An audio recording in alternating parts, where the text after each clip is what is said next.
Gender fluidity and parental authority were all discussed during a Katy ISD board meeting earlier this evening. Fox 26's Gabby Hart was there. She joins us live from Katy. So, Gabby, what's all this about?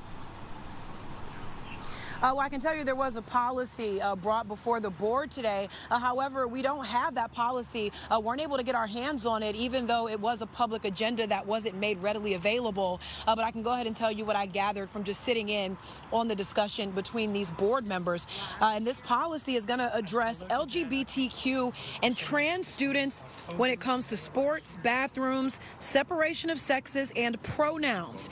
It was created by the Katy ISD Policy Committee and reviewed with outside counsel. Now, board members say this policy is meant to give guidance to teachers and that parents must inform students or that teachers, that is, must inform parents if a student asks to be identified as transgender or by any different pronouns. However, it seems the policy also states that the teacher is not required to call a student by any pronoun if they don't feel comfortable doing so.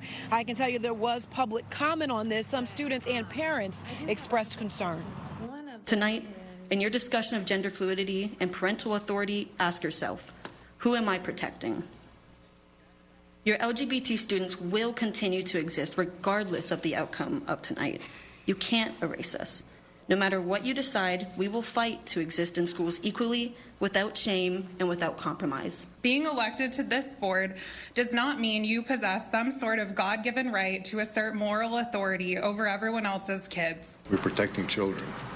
From? Well, for example, I don't want to get into the whole trans thing, but we're protecting them.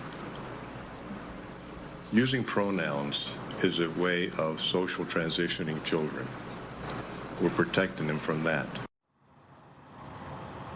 Now, nothing was voted on tonight. It was just a discussion to talk about that potentially being added to the agenda. I can tell you that the board member saying that this is meant to protect teachers and also make sure that parents don't feel like any secrets are being kept from them. Now, as soon as we get our hands on that entire policy, we'll post it on fox26houston.com.